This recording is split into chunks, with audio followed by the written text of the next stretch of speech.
For Session Update, I'm Shannon Durkee. The United Football Club assembled on the Minnesota Senate Building Plaza on Monday to demonstrate their skills for lawmakers and others. The Senate Tax Committee is considering their 2016 omnibus tax bill, which includes a property tax exemption for a new soccer stadium. The team was granted a Major League Soccer franchise in 2015 and has chosen the former Metro Transit bus barn at Snelling Avenue and Interstate 94 in St. Paul as the location for the new stadium. Durkee, Director of Public Relations for the team, said that attendance at matches is over capacity at the National Sports Center in Blaine, where the team is currently playing. St. Paul's Mayor Coleman and Senator Pappas spoke to the press about the need for a new soccer stadium while the players exhibited their skills. Here's that press conference. It's great to be out here on a beautiful spring day, and we have obviously a lot of excitement, a lot of momentum as we continue to work at the legislature here to finish up a couple of important pieces of business so that we can get about the business of building a soccer stadium on the site at 94 and Snelling Avenue to bring the World's Game to the state capital of the state of Minnesota. You know, we've said this before, but it is the World's Game. But more importantly, it's Minnesota's game. Tens of thousands of kids every year get out on a field, play soccer from the earliest ages.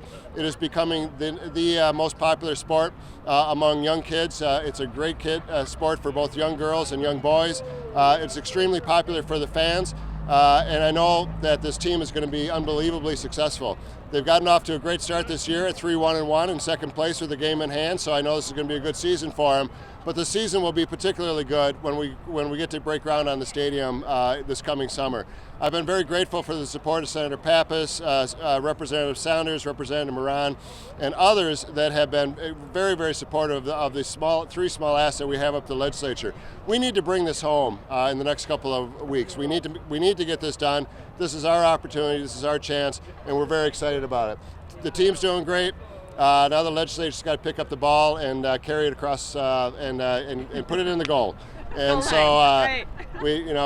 we have to make sure that we aren't mixing hockey, football, basketball, and soccer metaphors. But the fact of the matter is, we're very excited about this. We think we have a reasonable request up at the legislature, but mostly we're excited about the future of the World's Game here in the city of St. Paul and in the state of Minnesota. With that, I'd like to turn it over to Representative Senator Pappas. All right, thanks, Mayor. I'm excited to have you all here on our veranda of the new Senate office building. I think this is a first to play soccer on the grass here. Careful not to trample the new grass too much.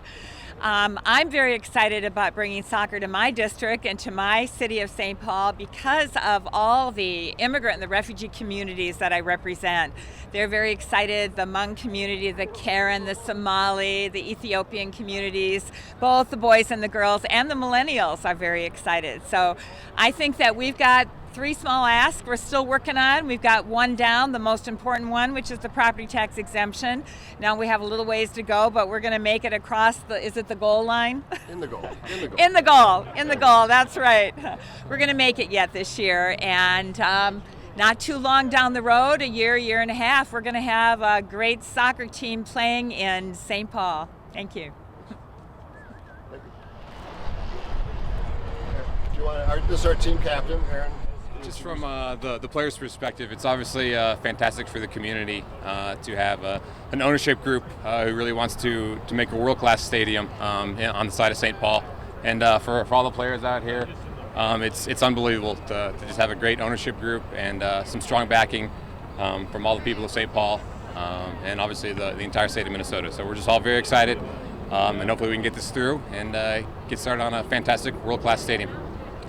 What would it mean to have a world-class stadium for your team to play in? Well, I mean, like I said, I kind of speak on behalf of all the guys. It's something that few teams have, and obviously in the MLS, it's the highest level in the United States, and to have a stadium like the renderings we've seen, I'm sure you guys have all seen the stadium renderings. They look fantastic, and I know our ownership group is really world class, and I think it's just a great opportunity to have a great stadium at a great site. Senator, what is the status of the tax breaks that are being sought at construction materials? tax bill is coming out today, and it'll be passed tomorrow. And we have the property tax exemption, which is probably the most important thing for ongoing operating issues, is in the tax bill. We'll be having further conversations with Senator Skoye about our other tax provision that isn't quite there yet, but we're confident we're going to make it. And then I am working on the liquor provision as well. I think that one we'll be able to get that one through. So they're, like the mayor said, they're 3 small asks, and we should be able to reach it. How crucial is the construction materials tax break? They're all crucial. They're all crucial to make the deal work.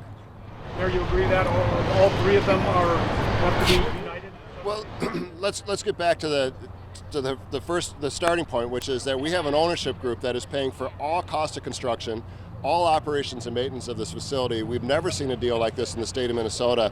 The 3 asks that we have were kind of the preliminary ask for every other deal, and so what we're asking for is give us the baseline that everybody asked for, and the ownership group's going to pay for the rest of the stadium. They've been very clear they need these 3 pieces of legislation passed. The league has been very clear on that one, so we need to get this done, and we're very hopeful, as Senator Pappas says. We're very optimistic that it's going to happen, and we've got a couple weeks to finish the session, but we'll get it done. How are you guys doing on the House side? Well, we've had great bipartisan support on the House side. Representative Saunders has been a critical sponsor of that, and so we don't know exactly what. Maybe Senator Pappas can speak a little bit clearer to that. But we're very optimistic there as well. Well, I think the important thing is that we have an alternative tax bill that has our provisions in it for this year, and so we won't get tied up with the bigger tax issues that are in conference committee. Is this going to be carried as a standalone proposal? No, it won't be. It'll be part of a bill that has less controversial items in it. So A separate tax bill, right. Senator Block earlier in the session said that we're working on the liquor license. No, we're working very hard on the liquor license issue, and so is Senator Bach. There was no urgency at that point, but now with 2 weeks to go, there's more urgency. Here's the piece on that, John. The team needs certainty. They're being asked to start construction on a facility that will, at a minimum, cost $150 million out of the ownership group's pockets, and they need to know what the playing field is going to look like when they're finished with that. That's why the liquor bill, even though they're not going to start serving liquor tomorrow in the stadium, they need to know that that's going to be available to them because they're counting on that for their cash flow. So we need to get that done this year as well.